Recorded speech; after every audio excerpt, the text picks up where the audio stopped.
Hello दोस्तों, शुरू करते हैं आज का करंट अफेयर्स। आज है 21 मई और देखते हैं 21 मई का करंट अफेयर्स।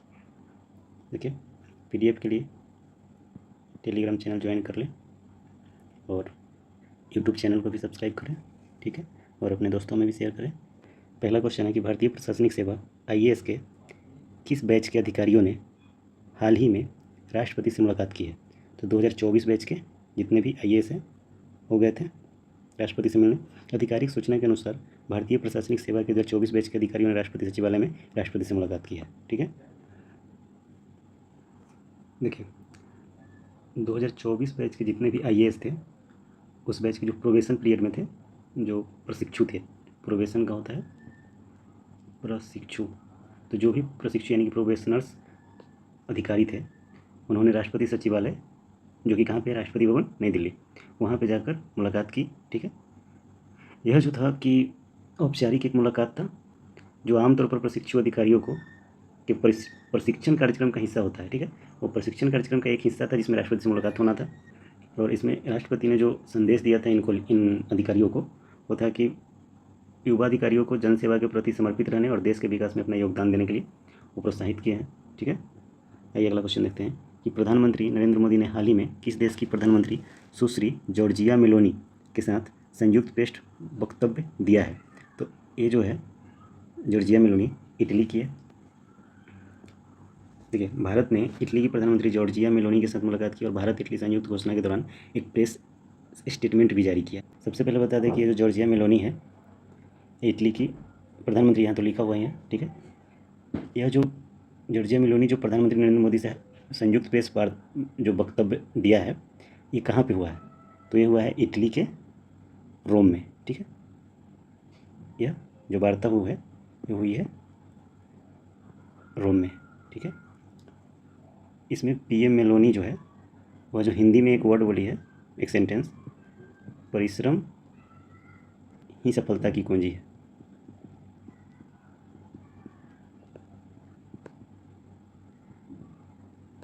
कुंजी है। अपने पीएम मोदी जो है उन्होंने इनको मेलोनी को भारत आने का न्योता भी दिया है, ठीक है। देखिए, दोनों नेताओं ने आर्टिफिशियल इंटेलिजेंस मतलब एआई, स्पेस, डिफेंस और इनोवेशन जैसे क्षेत्रों पर मिलकर काम करने के लिए सहमति जताई है, ठीक है। और अपने जो पीएम मोदी है इन्होंने मेलोनी को, जॉर्जिया मेलोनी को कौन सा चॉकलेट गिफ्ट किए हैं? तो इन्होंने जो टॉफ़ी गिफ्ट की है उसका नाम है मेलोडी टॉफ़ी गिफ्ट किए हैं, ठीक है ना।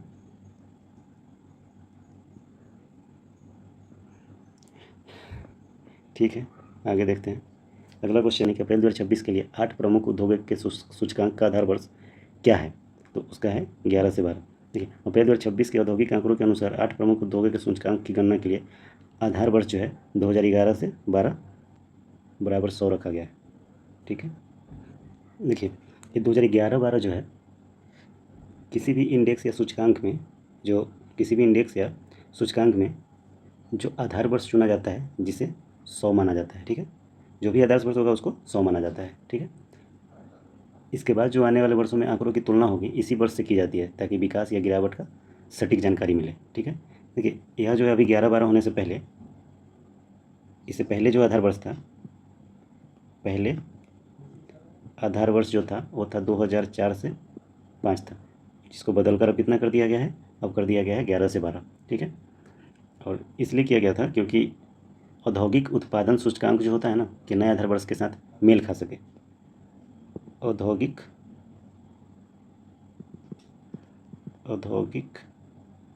उत्पादन सूचकांक के नए आधार वर्ष के साथ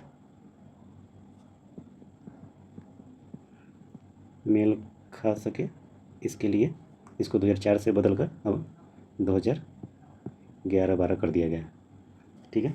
इसमें जो 8 प्रमुख उद्योग हैं यहाँ पे लिख देता हूँ।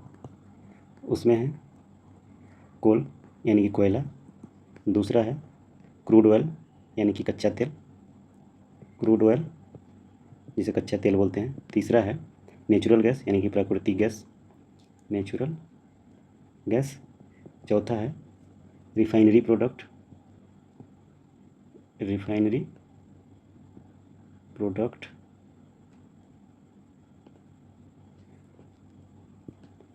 पांचवा है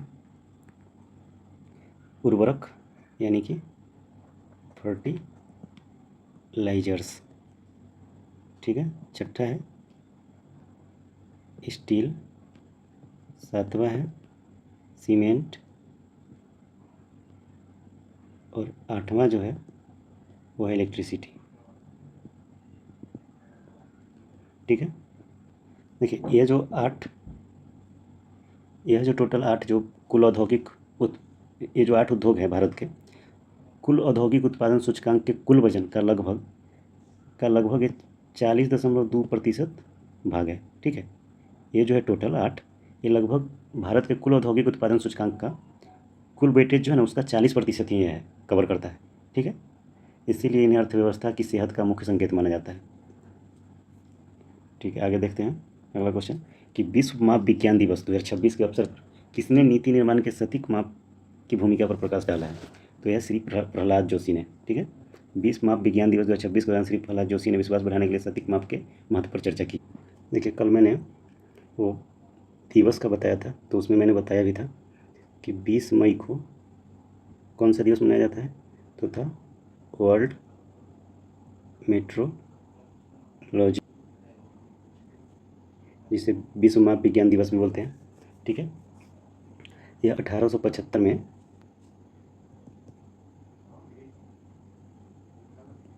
मीटर कन्वेंशन पर हस्ताक्षर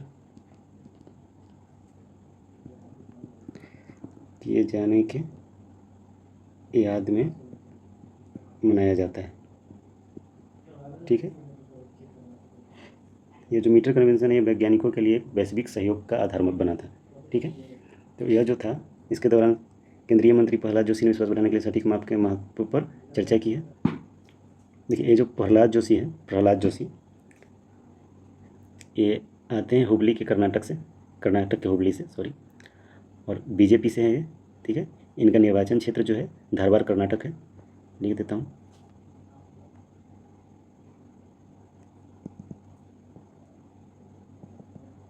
प्रहलाद जोशी, ठीक है, तो ये जो है इनका जो जन्म हुआ था 27 नवंबर 1962 हुबली कर्नाटका में। ठीक है, और ये बीजेपी पार्टी से है। ठीक है, और इनका जो निर्वाचन क्षेत्र है वो है धारवाड़ कर्नाटक। यदि वर्तमान में जो इनका मंत्रालय है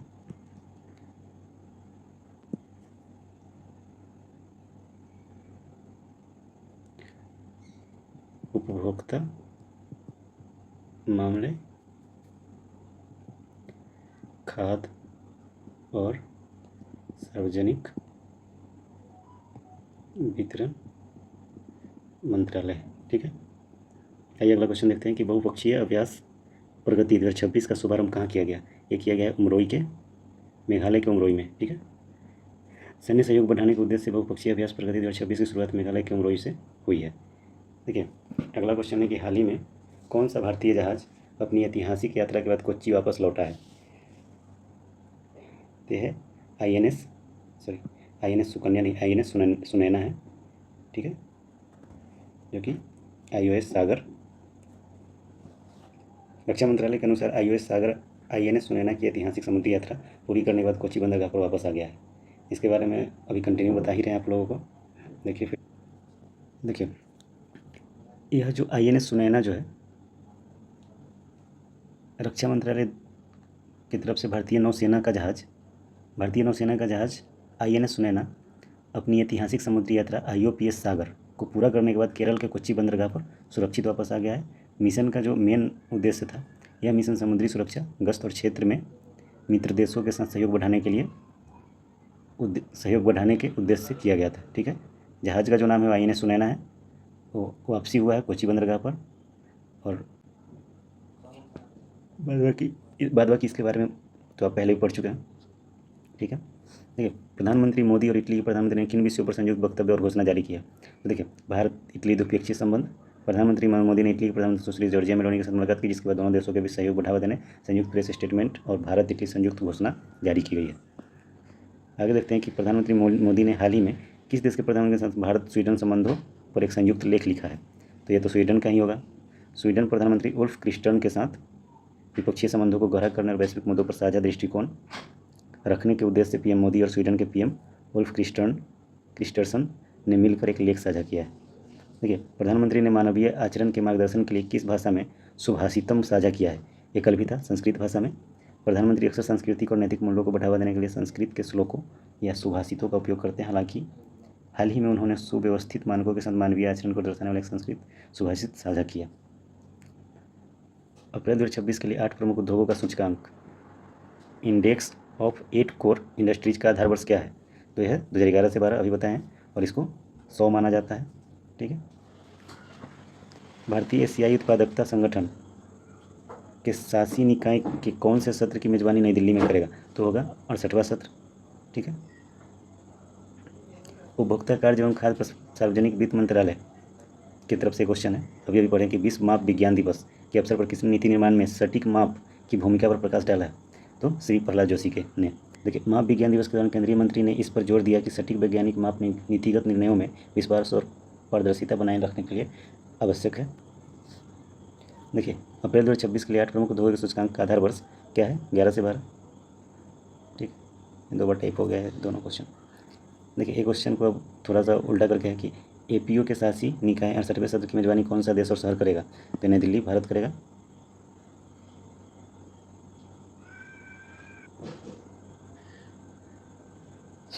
हाल ही में INS सुनैना अपनी ऐतिहासिक यात्रा पूरी करके कहाँ लौटी है, कोची। रक्षा मंत्री श्री राजनाथ सिंह ने द्विपक्षीय वार्ता के लिए अपने समकक्ष से कहाँ मुलाकात की है। तो एक ये है सियोल, दक्षिण कोरिया से। रक्षा मंत्री ने द्विपक्षीय रक्षा संबंध मजबूत करने के लिए दक्षिण कोरिया की राजधानी सियोल में अपने समकक्ष अधिकारी के साथ चर्चा की है। देखिए सियोल, दक्षिण कोरिया के सियोल में वो मुलाकात की है। और ये जो अपने समकक्ष अधिकारी जो था, ये दक्षिण कोरिया का जो समकक्ष रक्षा मंत्री है, यहाँ लिख देते हैं, दक्षिण कोरिया का रक्षा मंत्री जो है वह है सुकबुक थे। ठीक है, जिनके साथ राजनाथ सिंह ने मुलाकात की है। ठीक है, अगला क्वेश्चन देखते हैं कि बहुपक्षीय अभ्यास प्रगति 2026 का शुभारंभ कहाँ हुआ। मुंबई, मेघालय में। हाल ही में किस राज्य के राज्यपाल ने युवा संगम प्रतिनिधि मंडल के साथ संवाद किया है। तो यह है तेलंगाना के राज्यपाल ने। ठीक है, तेलंगाना के राज्यपाल ने युवा संगम के प्रतिनिधियों से मुलाकात की और राष्ट्रीय एकता को मजबूत करने में युवाओं की भूमिका के महत्व पर चर्चा की। केंद्रीय पर्यावरण मंत्री ने भारतीय वन सेवा के अधिकारियों को क्या कहकर संबोधित किया है। मुख्य वनस्पतियों और जीव जंतुओं की आवाज़। ठीक है, मध्य करियर प्रशिक्षण कार्यक्रम के दौरान मंत्री ने IFS अधिकारियों को पारिस्थितिकी तंत्र और बेजुबान वन्य जीवों के प्रतिनिधि के रूप में अपनी भूमिका निभाने के लिए प्रोत्साहित किया है। ठीक है, ये जो केंद्रीय पर्यावरण मंत्री जो है ये है श्री भूपेंद्र यादव। 79वीं विश्व स्वास्थ्य सभा कहाँ आयोजित की गई थी। तो ये जिनेवा में किया गया है। केंद्रीय स्वास्थ्य मंत्री JP नड्डा ने जिनेवा में आयोजित 79वीं यानी 79वीं विश्व स्वास्थ्य सभा के दौरान PMNCH बोर्ड के अध्यक्ष सुश्री हेलेन क्लार्क के साथ द्विपक्षीय बैठक की है। देखिए PMNCH का जो फुल फॉर्म होता है द पार्टनरशिप फॉर मैटरनल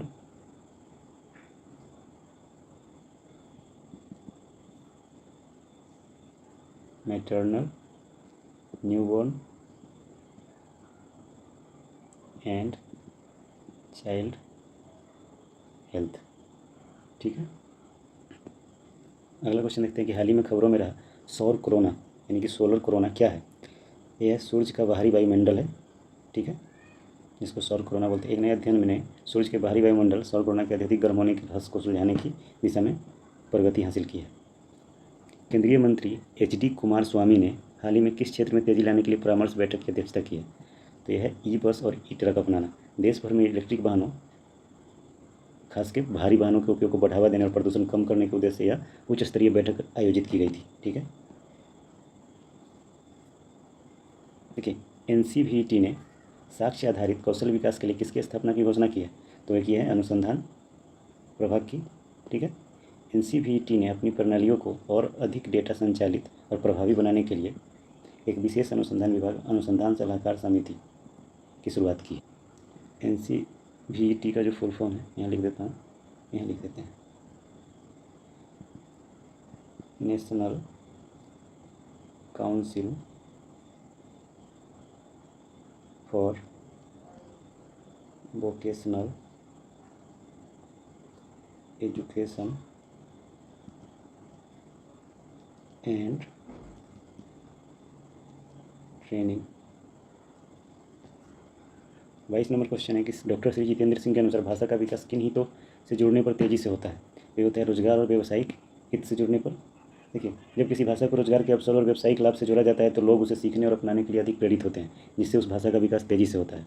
अगला क्वेश्चन है कि हाल ही में अमेरिकी राजदूत सर्जियो गोर ने किस भारतीय मंत्री के साथ विभिन्न क्षेत्रों में द्विपक्षीय सहयोग पर चर्चा की है? तो एक ये हैं डॉक्टर जितेंद्र सिंह के साथ। अमेरिकी राजदूत सर्जियो गोर ने डॉक्टर जितेंद्र सिंह से मुलाकात की। इस बैठक का मुख्य उद्देश्य भारत और अमेरिका के बीच विज्ञान, प्रौद्योगिकी और अन्य महत्वपूर्ण क्षेत्रों में आपसी सहयोग को मजबूत करना था। ANRF ने अभिसरण अनुसंधान और उत्कृष्टता केंद्र स्थापित करने के लिए कितने संस्थानों के चयन की घोषणा की है? तो यह 10। देखिए ANRF क्या है? अनुसंधान नेशनल रिसर्च फाउंडेशन। ठीक है, देखिए ANRF ने देश के अनुसंधान और विकास यानी कि रिसोर्सेज एंड डेवलपमेंट को बढ़ावा देने के लिए अभिसरण अनुसंधान और उत्कृष्टता केंद्र यानी कि सेंटर ऑफ एक्सीलेंस स्थापित करने के 10 विशिष्ट संस्थानों का चयन किया है। ठीक है, यह भी क्वेश्चन हुआ है, रिपीट है। ठीक है, देखिए भारत टैक्स 2026 मोबाइल ऐप किसके द्वारा लॉन्च किया गया है? तो सुश्री नीलम समी राव के द्वारा। वस्त्र मंत्रालय की सचिव सुश्री नीलम राव समी राव ने आधिकारिक तौर पर Bharat tax 2026 mobile app launch किया है, जो इस वैश्विक कपड़ा कार्यक्रम से संबंधित जानकारी प्रदान करेगा। देखिए ब्रिक्स देश के संबंध में किसने कहा कि जनसांख्यिकीय मजबूती भविष्य के कार्य को आकार देने का अवसर प्रदान करती है? तो ये दिए हैं डॉक्टर मनसुख मांडविया ने। ठीक है, केंद्रीय मंत्री डॉक्टर मनसुख मांडविया ने ब्रिक्स देशों की जनसांख्यिकीय शक्ति पर जोर देते हुए कहा कि यह भविष्य की कार्य प्रणाली वैश्विक अवसरों को निर्धारित करने में महत्वपूर्ण भूमिका निभाएगी। देखिए ग्रास रूट इनोवेशन पाथवेज, इसके बारे में कल भी चर्चा हुआ था कि राष्ट्रीय कार्यशाला 19-20 मई को कहाँ आयोजित की गई है? तो किया गया है अहमदाबाद, गुजरात में। ठीक है, ग्रास रूट इनोवेशन पाथवेज स्थानीय लचीलेपन से राष्ट्रीय उपलब्धियों तक विषय पर 2 दिवसीय राष्ट्रीय कार्यशाला का आयोजन गुजरात के अहमदाबाद स्थित साइंस सिटी में किया गया है। अटल इनोवेशन मिशन एम ने क्षेत्र में 500 नए अटल टिकरिंग लैब यानी कि ATL के लिए आवेदन आमंत्रित किए हैं। यह है जम्मू कश्मीर। ठीक है, देखिए अटल इनोवेशन मिशन ने जम्मू कश्मीर के फ्रंटियर रीजन प्रोग्राम के तहत नवाचार को बढ़ावा देने के लिए 500 नए ATL स्थापित करने की घोषणा की है। देखिए भारतीय प्रतिस्पर्धा आयोग यानी कि CCI ने हाल ही में किस ट्रस्ट द्वारा कई हाईवे और रोड प्रोजेक्ट्स के अधिग्रहण को मंजूरी दी है? तो यह है क्यूब हार्डवेज ट्रस्ट। ठीक है, क्यूब हार्डवेज ट्रस्ट जो है द्वारा Baharampur Farakka highway, Devanahalli tollway, western MP infrastructure और चेनानी नासरी टनल वे जैसी प्रमुख सड़क परियोजनाओं को अधिग्रहण को मंजूरी प्रदान की है। CCI ने नेक्सा नेटवर्क प्राइवेट लिमिटेड में शेयरधारिता के अधिग्रहण की मंजूरी किस मुख्य निवेशक समूह को दी है? यदि है BCP एशिया सेकेंड टॉप को। अगला क्वेश्चन देखते हैं कि राष्ट्रीय मानव अधिकार आयोग से संबंधित एक क्वेश्चन है कि NHRC ने हाल ही में किस राज्य के पालघर जिले में हुई हिंसा की घटना पर स्वतः ज्ञान लिया है? यह है महाराष्ट्र में पालघर। ठीक है, महाराष्ट्र के पालघर जिले में पत्थर उत्खनन स्थल संचालकों द्वारा किए गए हमले में एक राजनीतिक कार्यकर्ता की मृत्यु और राजस्व अधिकारी के घायल होने की खबर पर राष्ट्रीय मानवाधिकार आयोग NHRC ने स्वतः संज्ञान लिया है। NHRC का full form national human rights commission होता है। ठीक है, अगला क्वेश्चन देखते हैं कि नीति आयोग और अटल इनोवेशन मिशन, ये तो अभी हो गया है 34, ये भी हो चुका है। हमले की घटना हुई है तो यह पालघर में। ठीक है, पालघर की इस घटना में किन पर हमला किया गया है, तो ये किया गया है राजनीतिक कार्यकर्ता और राजस्व अधिकारी पे। ठीक है, इस गंभीर घटना पर किस संस्था ने स्वतः संज्ञान लिया है, तो लिया है मानव अधिकार आयोग NHRC। ठीक है, MRO का फुल फॉर्म होगा मंडल रेवेन्यू ऑफिसर। ठीक है, राजस्व अधिकारी पर भी मारपीट का वो किया है। आज के लिए इतना ही, बहुत बहुत धन्यवाद।